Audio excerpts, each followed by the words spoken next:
He was just the black stepdad in their eyes, a quiet shadow among expansive suits and condescending glances. But when his name echoed from the stage, the entire room fell silent, and the very people who once sneered stood up, applauding, choking on their own words.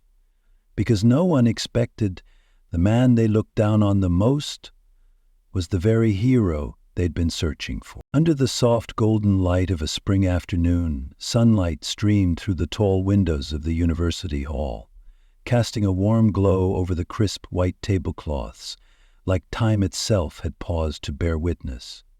Graduation day? It was supposed to be a moment of joy, a beautiful ending and a new beginning. But for Lena, her heart felt unbearably heavy. With her diploma in hand, Lena walked slowly through the bustling hall. The steady click of her black heels matched the quiet shuffle of the worn-down leather shoes beside her. Malcolm Harper, her stepfather. A quiet black man in his early 40s, his face weathered by the sun, his eyes lined by time, but always soft with kindness. He wore an old navy mule suit, a button slightly askew, and the tie Lena had helped him knot that morning was now a little crooked.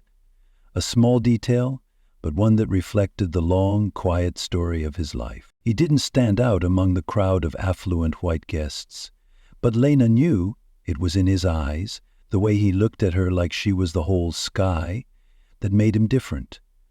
As they passed the buffet tables, she could feel the stares, the murmurs drifting like a cold wind, brushing against her skin. Her mother's side, the Crowleys stood there, pearl necklaces gleaming, cider glasses in hand like props in a play they'd rehearsed too long. "Isn't that the driver she hired?" A voice sharp like a needle. "Just the stepdad. Brought into the family for show." Another voice chimed in. Lena bit her lip. She felt her body tighten like a string pulled too far. She glanced at Malcolm. He stood still, no flinch, no startle, as if he was used to being overlooked, used to whispers not meant for him, but always aimed at him. But Lena didn't miss it. She saw the slight clench of his jaw, the hands in his pockets fidgeting like he was holding something back. Her mother hadn't come. Another year, another excuse, this time too far of a drive, just a 2-hour flight from Connecticut. But Malcolm? He had driven through the night for 7 hours straight just to be there for her. No complaints, no demands, no seeking credit, and yet, now, he was treated like a shadow standing at the edge of her life. Lena wanted to scream, wanted to turn around and say it out loud, to shout in their smug faces, "This man saved my childhood when my own mother abandoned me." But instead of lashing out, she gently squeezed Malcolm's hand and led him toward her academic advisor. She had nothing to be ashamed of. It's just, if she spoke, she knew she'd cry. And she wasn't going to let them see that in a room full of eyes waiting to judge. As they passed the dining tables, one of the Crowley relatives deliberately pulled her handbag closer, like Malcolm was some shady stranger. Lena paused a beat, then quietly touched his elbow. A small gesture, but it said everything. "We walk together, and I won't let anyone separate us." Malcolm didn't need to say anything. He never did in moments like this. But it was exactly that silence, the silence of a man who had endured a lifetime, that made Lena understand. Sometimes the strongest pride lives in the deepest quiet. In that moment, Lena realized something simple but profound. Some people don't need medals or shared blood or society's validation to be called a father. They just need to be there, steadfast, patient, and never stepping away, not even once. Laughter trickled through the air like dry rain, light, cold, and utterly soulless. It came from the far end of the reception, where cider glasses sparkled under chandeliers and people in tailored suits huddled like actors, repeating the same play every year, scrutinizing glances, polite smiles just wide enough to seem courteous, but never warm. Lena was walking past them with Malcolm when a voice rang out, Not loud, but sharp and clear, like ice water down her back. I wonder what her real dad would think if he saw this. For a second, the world froze. She stopped. Her fingers clenched the edge of her dessert plate. A tiny crack sounded from her palm, like a fracture running through a pane of glass that had seemed strong until now. That sentence, thin as a blade, not enough to bleed, but sharp enough to reopen an old scar. Cut to the very place where she was once a child. Left behind. Malcolm stood beside her. He didn't ask, didn't look. He didn't have to. He knew her too well. In silence, his rough, calloused hand gently rested on hers. A simple touch, like he was nailing the last plank of a roof to shelter her from the storm. That touch brought Lena back. But it also opened the floodgates to memory. She remembered herself at 10, tiny, hair tied unevenly, huddled at the elementary school gate. Her classmates giggled when Malcolm's rusty old pickup rolled into the lot. The body rusted through in patches. The door creaked like an old man groaning every time it opened. Other parents arrived in luxury cars, shiny leather shoes, sweet perfume trailing behind them. Malcolm? He wore a mechanic's uniform, grease stains on the hem, hands still dirty from a long day under the hood. Who's that guy, a delivery man or her uncle? The boy sneered, lips curled. She didn't answer, just lowered her head and climbed in fast, wishing she could vanish on the spot. But Malcolm, he said nothing, just handed her a warm cup of hot chocolate from the gas station near his shop. "Tough day, huh, kid?" he asked, as if everything she couldn't say had already been written in her eyes. On those sleepless nights before the science fair, Malcolm never went to bed. The tiny living room was buried under wires, plastic models, and poster boards crowding the corners of the table. A man with no notable degree, he sat hunched over the instruction manual like a college kid cramming for finals. Not to be smart, just to make sure his daughter wouldn't feel let down. When Lena only won 3rd place, he clapped the loudest. And that night, back home, he was the one who crouched down to fix her broken night lamp, like he'd always been, quietly repairing the small, broken things the world left behind for her to carry. She remembered the night her biological father walked out. One suitcase. A gentle lie about needing time to think. A cold hug. A door that shut and never opened again. Malcolm made no promises. He didn't say he'd make up for it or be better. He just showed up. The next morning, and every morning after that, never missed a day. Never skipped a parent-teacher meeting, a dentist appointment, or a single off-key piano recital. Back in the glow of the graduation lights, surrounded by crisp gowns and polished shoes, Lena suddenly understood. It was all the things no one ever saw that made him irreplaceable. Not because he declared it, but because he quietly lived it. With love that needed no witness and no credit. And in that moment, something solid took root in her. Being a father isn't about blood. It's about choosing to stay. Life hands out roles. Father, daughter, hero. But sometimes the ones who give those roles real meaning are never named. Because some people don't need a title to become a symbol. They just need someone to love. And one good reason never to walk away. Lena gripped the program in her hand so tightly that the crease pressed into her skin. The comment behind her still lingered, sharp as a blade, quiet as a mosquito, but relentless in its buzzing.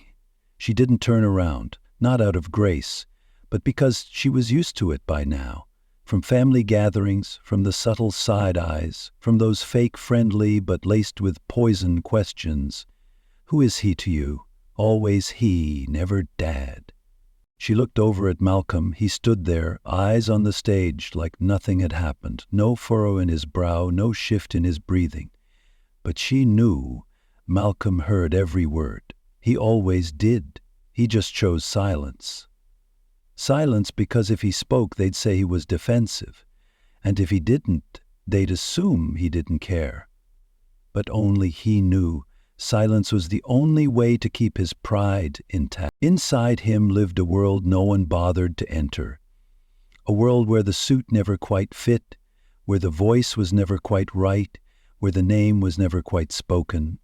Malcolm had never been offered a seat at the main table, never had a place in the family portraits, but he still showed up, still stood there, like an old tree in the backyard, unnoticed, but the only thing holding back the wind.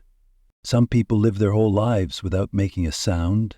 They're not flashy, not on social media broadcasting their journey, not winning medals or collecting praise, but those are the people who hold up the very foundation of someone else's life. Malcolm never gave Lena lectures on morals, but he taught her what patience looked like. By sitting through hours of off-key piano notes without complaint, he taught her what unconditional love meant. By driving across state lines overnight just to be there the moment she walked on stage.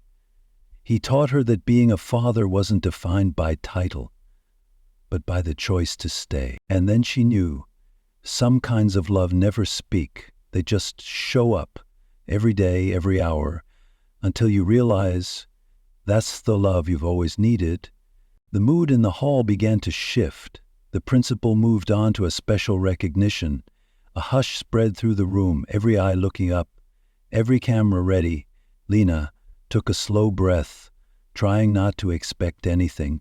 Her heart pounded against her ribs, but her face stayed composed. Behind her, the Crowleys still sat in a perfect row, like a proud display arranged with surgical precision. They didn't look at her, they looked at Malcolm, but not with respect, as if they were waiting for him to do something wrong. Malcolm still stood by the wall, like a forgotten escort. The light didn't reach him. No one had asked him to sit. No one thought to introduce him. But he didn't need that. He hadn't come to be seen, he came to see Lena. And that, to him, was enough. In the brief silence between rounds of polite, mechanical applause, Lena could feel the weight of the Crowley stares bearing down on Malcolm. Not with concern, but because every time a prestigious name was called, every scholarship with an old money surname was announced, they glanced his way as if to remind him, "You don't belong here." Then suddenly the air in the hall changed. The principal smiled, a knowing smile, and her voice dropped, like she was about to share a secret no one had ever heard before. "Today, we're presenting a special award that was not announced in advance. It's a recognition of quiet sacrifice, of resilience in the face of adversity, and of unwavering commitment to family and community." Lena felt a chill crawl down her spine. The tiny hairs on her arms stood up like static. Behind her, the whispers stopped cold. She sat up straighter, her heart hammering like it used to before a big test. Except this time it wasn't about grades. The person we're about to honor didn't just inspire their own child, who graduates today with outstanding distinction, but has touched countless lives through our community programs. This individual has chosen to live quietly. But today, we let the light find them. A single breathless pause swept across the room, like the entire hall held its breath at once. And then the name was called. Malcolm Harper. Lena froze. Her mouth opened, but no words came out. She turned around, and for the first time that day, she saw Malcolm truly caught off guard. His eyes widened, brows lifted, as if the name belonged to someone else entirely. The entire Crowley row went stiff, like a framed family portrait turned to stone. Lena didn't need to think. She stood up. She was the first to clap. Her applause cracked through the silence like a bell ringing in a cathedral. And then, row by row, person by person, they followed. Friends, professors, strangers. Everyone stood clapping, everyone except the Crowleys, who sat frozen like wax figures, shock etched deep into the cracks forming on their carefully composed faces. Malcolm hadn't moved. He was still rooted in place, scanning the room now, rising for him. A sight he had never imagined, not in all his quiet years. Lena stepped into the aisle and gave him a nod. Her smile trembled, but her eyes glowed like lanterns in a storm. And finally Malcolm walked forward. The man they thought was a server now walked toward the stage, where a medal and a microphone waited. The silence that filled the room wasn't awkward, it was reverent, as if no words were worthy and quiet was the only fitting tribute. The department chair adjusted the mic, then spoke with a voice both soft and commanding. "Before we continue, I'd like to share a story that's never been fully told, until today." Phones disappeared, chairs shifted quietly, polite smiles gave way to solemn nods. Something shifted, like everyone in the room suddenly sensed they were about to witness something greater than diplomas and accolades. Lena leaned forward, her heart suspended somewhere just beneath her collarbone. Malcolm still stood at the back wall, hands clasped behind him, his figure not large, but anchored, like a pillar holding something steady. He didn't bow his head. He didn't raise it either. He simply looked straight at the dean with the gaze of someone who had lived too long in silence not to recognize when the truth finally rises. 12 years ago, during rush hour, she began, a bomb exploded in the lower level of the 7th Street subway station. Smoke everywhere, people injured, screams ringing out. While hundreds ran toward the exits, one man ran back into the smoke. Lena blinked fast. The story, it sounded eerily familiar, too familiar. But she hadn't yet pieced it together. Man had no training, no weapons, no plan. And yet he pulled 8 people from the wreckage. He tore up his own shirt for bandages, gave CPR to the unconscious, and when the ambulances arrived, he quietly slipped away, never giving his name. The auditorium barely breathed. Lena sat stunned. A faint memory surfaced, a news segment on TV, the phrase, "unknown hero of 7th Street," an article her mother flipped past like gossip. But she had never connected it to Malcolm. Not until now. The entire room seemed suspended in that one moment, silent, as if waiting for permission to breathe again. When the dean spoke of the man who left without a name, a small "oh" escaped someone in the crowd. A soft murmur followed. "I remember that." Goosebumps prickled down Lena's spine, not from fear, but from the feeling that her body knew something before her mind could name it. A flickering reel played in her head, grainy news footage, smoke rising from the station, bold letters beneath the screen, "The Samaritan of the subway." No one had ever known who he was. A shadow, a nameless legend. She turned toward Malcolm. He hadn't moved, but his jaw was tight. No longer the passive stillness of a man used to being overlooked, but the tensed brace of someone watching a truth come too close. The dean continued, her voice lowering, but each word carved into the air like a chisel through stone. "He avoided the press. He never claimed to be a hero. But when we traced anonymous donations made to the medical center that treated those victims, we found the trail." Lena stopped breathing. The whispers behind her had vanished, replaced by stunned silence. The sneers were gone. Now there were only murmurs of disbelief, side glances exchanged in growing realization. Some were connecting the dots, some were already ashamed. Then the dean looked up, eyes scanning toward the back of the room. "And today," she said, voice trembling slightly as emotion rose, "we are honored to finally call that courage by name." She paused, like a conductor before the crescendo. Malcolm Harper. The name struck the room like thunder on a clear day. The entire hall froze in a moment that felt eternal. Then came a series of gasps, scattered, uneven, but each carrying the same stunned disbelief. And right after, a wave of flashing phone cameras lit up the room, not out of habit, but because everyone knew they were witnessing something that would be retold. Lena whipped around. Her heart pounded so hard it felt like it might tear through her chest.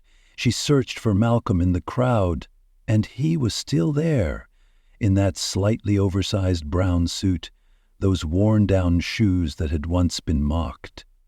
His hands folded gently in front of him like he was apologizing for taking someone else's space. But now every eye in the room was fixed on him. The people who had once laughed, who had mistaken him for a driver or a waiter, now sat stiff, faces pale as ghosts. The contempt in their eyes had turned into something else, fear. Because the truth had just shattered the wall of prejudice they'd spent a lifetime building. Even the cousin who once sneered at Malcolm as janitorial staff now gaped at him like she'd seen a ghost in a robe of grace. Malcolm didn't move right away. He needed a beat, a moment to be sure they had really said his name. Then he stepped forward, not with his head held high, not waving, just steady, measured steps, like the way he used to walk Lena to school, like the way he'd gone to work every day without missing a single shift. But now, under the spotlight, with hundreds of eyes following him, those quiet steps meant something else entirely. They're the return to the name he had built in silence, through a lifetime of sacrifice. Lena stood without thinking. Her chest tightened, her throat closed. She had never heard that story before. No one had ever told it. No one had even hinted at it. And now, the whole world knew, but more importantly, she knew. Sometimes the people who walk beside us every day are the ones we never truly see, not because they're invisible, but because they choose to live like shadows, protecting, supporting, loving, without ever asking for acknowledgement. But then comes a moment when the light finds them. And when it does, it silences the world. Lena had thought she knew every reason to be proud of Malcolm. For the early mornings he drove her to school, the quiet evenings listening to her Miss Piano notes, the sleepless nights helping her fix her science fair model. But what she had just heard went far beyond anything she'd ever known. That name didn't just echo from the speakers. It struck something in her heart, like a bell only she could hear. And she realized the greatest acts are often the ones buried deepest. And the man she called father had lived his life exactly that way. The entire auditorium turned to look at her, not with pity, as in years past, but with admiration, reverence, as if she, too, now stood in the glow of Malcolm's life. He walked up to the stage, slowly, steadily. Applause began to rise, scattered at first, then swelling, rippling like waves against a shore. Everyone clapped, everyone except the Crowley row, still locked in place, their waxwork expressions beginning to crack. The dean stepped out from the wings, her hand gently over her chest as she welcomed Malcolm like a guest of honor. "Mr. Harper," she said, her voice carrying a kind of music, "you are a man who has shaped change without ever seeking applause. For years you've mentored students, taught night classes, guided single parents, and quietly supported our community development fund. Today, we are officially naming the things you've done without ever asking to be named." The applause rose again, this time deeper, longer, like an attempt to make up for all the years he was never clapped for. Malcolm didn't flinch. He didn't show exaggerated emotion. He simply looked down to the front row, where Lena stood with her hands pressed to her chest, face lit with joy and glistening tears. Their eyes met, two quiet flames, in a hall full of noise. Malcolm took the microphone. His voice was low and steady, each word seeming to come from a place long held inside. "I never expected this," he said. "I didn't do any of it for recognition. I did it because once someone did it for me." The hall was still. No one shifted, no one dared break the fragile silence that now felt sacred. He turned gently toward Lena. "My daughter is the smartest person I've ever known," he said, a flicker of a smile on his lips. Not because of her grades or her awards, but because every time she fell, she got up stronger. A sniffle somewhere in the crowd. Camera lenses stopped clicking, as if even they understood there was something more important here than capturing a frame. "I'm not her biological father," he said, his voice dropping, But when her real dad walked out, I knew she needed someone who wouldn't. So I stayed. I never needed her to call me anything. I just needed her to know she would never be alone. The room fell into a kind of silence only truth can summon. A silence that didn't ask for explanation, that didn't require defense. A silence that simply was. Malcolm looked down at the glass plaque in his hands, his name etched in silver catching the light, and shook his head slightly, as if he still couldn't quite believe it. I used to think no one noticed, he said softly. But I guess I was wrong. He stepped back from the mic. No hand waves, no theatrical bows, just a small nod. And this time, the applause that rose shook the entire hall, louder than every clap before, because this one held truth, and remorse, and awe, and something deeply, unmistakably human. Lena stood beside the table, her hands trembling, not from shock, but because the pride swelling inside her had grown too large to contain. She felt taller, not in the literal sense, but in the way she saw herself. She didn't need to avoid anyone's gaze anymore. She didn't need to defend him, didn't need to hide the shame others once tried to pin on her, because now the entire room had finally seen what she'd always seen. Malcolm wasn't just a stepfather, he was a father, a hero, a quiet light that had finally been called by its name. The hall held its breath. The space locked into a single suspended beat. And then, from the back of the room, the place where he had always stood like a shadow, Malcolm Harper stepped forward. He was no longer the invisible man along the wall, no longer the stepfather in the old suit, surrounded by polished shoes and designer watches. Now he moved through the center of the light, and every eye followed him. But his steps were the same, steady, quiet, humble, just like the ones that had carried Lena to school all those years. Like every ordinary day, he'd shown up just for her. The dean waited at the edge of the stage, her hands gently trembling but warm as she offered the microphone with both palms. Her eyes shimmered, as if a lifetime in education had brought her few moments that touched her this deeply. Malcolm took the mic. Before him stood a sea of faces, some still stunned, some eyes already red. He didn't raise his voice, didn't perform. His voice was low, soft, real. "I'm not used to speaking in front of a crowd," he began, a shy smile brushing his lips. "And I never thought I'd do anything worth being recognized for. That day at the train station, I was just heading home after work. I heard the explosion, saw the smoke, and I ran in. I didn't think, I didn't pray, I just moved." He paused for a moment, his hand trembled slightly, but his words remained clear. "I saw a child pinned under debris, a woman struggling to breathe, and I just thought, if I don't help, then who will?" The room sank into silence so thick you could hear someone inhale. No shifting chairs, no whispers, just silence, the kind that arrives when truth is finally laid bare. "I don't see myself as a hero," he continued. "I just see someone who did what needed to be done.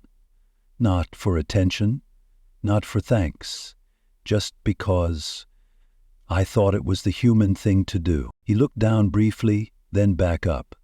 His eyes found Lena, still standing, her eyes wet and trembling, but bright with light. "But if there's one thing in my life I'm truly proud of," he said, his voice now quiet as a confession, "it's not what happened at the station." He paused, then smiled, soft and true. "It's raising Lena." Lena let out a small sob.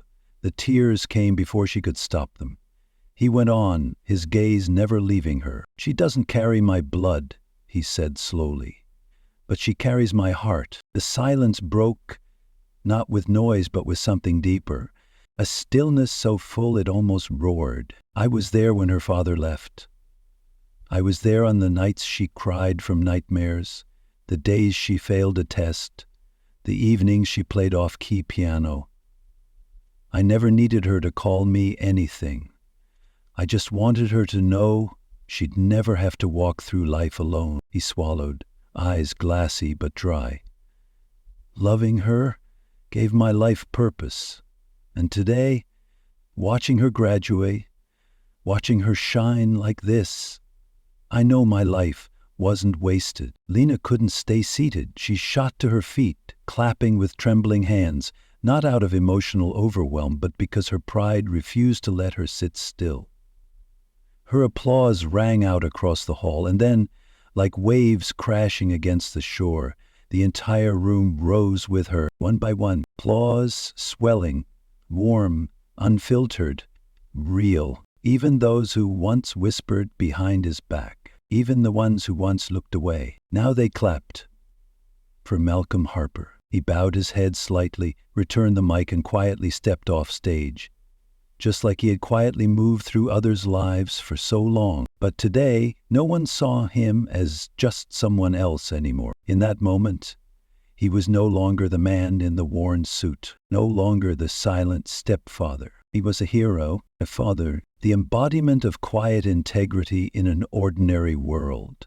And as he descended the stage stairs, something in the room shifted, not because the air changed, but because something inside everyone had a piece of prejudice, a sliver of ego, a quiet understanding of what it means to be good without needing to be seen. Malcolm walked down those steps with the same slow, steady dignity he had carried all his life, with a grace that never needed applause to exist. When he turned, Lena was already there, her arms wrapping around his shoulders, holding him in an embrace that wasn't showy, but full of everything she had never quite found the words to say. No climax, no spotlight tears, just one quiet hug, enough to say, "Now I see you, truly see you." Inside the hall, the mood had changed. The marble walls still gleamed. The lights still cast their golden glow, but the laughter was different now, quieter, more careful. The Crowleys, with their shimmering pearls and champagne glasses held like subtle weapons, now seemed small. No one said anything. They had no words for the man they had once written off as a shadow. Some of them began to approach, slow, tentative, as if relearning how to be human. Aunt Carol, the harshest critic, stepped forward with a twisted smile and eyes that couldn't hold his. "I didn't know," her voice cracked halfway. A cousin who once mocked Malcolm's worn-down shoes now lowered his head, mumbling like a guilty child. "I didn't know." Malcolm looked at them, not with bitterness, not with contempt, just calmly. Exactly like the truth he had spoken on that stage. "You never asked." His voice was soft but not weak. No need to pretend it wasn't intentional. No need to explain it away. But just be honest. The younger cousin gave a small nod, an almost imperceptible gesture of acceptance for something he hadn't dared face before. No one said anything else. They didn't have to. Malcolm turned to Lena. No words were needed between them. In her eyes, pride burned bright, clearer than any honor roll certificate. Together they walked through the stone corridor, past glances filled with quiet awe and awkward shame. No one stopped them. No more whispers followed, just the sound of two sets of footsteps, steady, in sync. Two people walking out of the shadow into a light they'd long deserved. No one looked back, and no one needed to, because from that moment on, everyone understood. Some kinds of greatness don't need to be announced. They just walk beside you until you can no longer pretend not to see. The small house at the end of the street sat in quiet. Late afternoon sunlight stretched through the window, falling across the worn wooden floor, lighting up the scratches of time and the memories rooted deep within them. The scent of flowers still lingered in the air. Remnants of the bouquet Lena received after the ceremony, now resting in an old ceramic vase Malcolm once found at a flea market. On the kitchen table sat half a chocolate cake, the kind he always bought when something was worth celebrating, even if it was just a week without the truck breaking down. Lena stood at the fridge, holding two framed pictures. One was old, a crayon drawing she made back in 3rd grade, a lanky man standing next to a crooked little house. The caption underneath read, in wobbly handwriting, "My hero, Malcolm. The other photo had just been printed yesterday. Malcolm on stage, the spotlight hitting his face, the metal gleaming around his neck, applause frozen in the background. He wasn't smiling in the photo. But his eyes were glowing with something she'd never seen before. Recognition, at last. Lena didn't hesitate. She gently removed the drawing, placing it into a memory box, like a quiet ritual of growing up. Then she pinned the new photo right in its place, dead center on the fridge, where everyone could see it. Not because she was letting go of the drawing, but because now finally the world could see what she'd always known. Lena pressed the new picture into place, like laying the final stone on a long-built arch. No ribbon, no grand speech.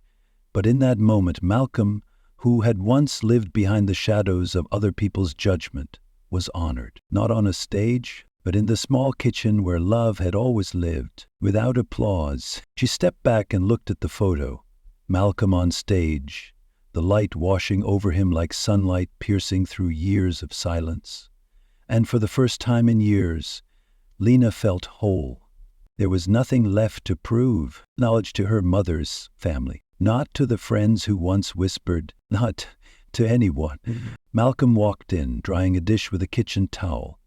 He paused when he saw the photo, his eyes flickering with surprise. "You didn't have to do that," he said softly, like an exhale. "I know," Lena replied, her voice catching. "But I wanted the world to see what I've always seen." They sat down together on the old armchair in the living room. Neither of them spoke. But the silence wasn't cold. It was warm, full, like two people drying off after walking through a long storm. Outside, kids laughed down the street. A lawnmower droned at the corner. The neighbor's dog barked at a squirrel racing across the fence.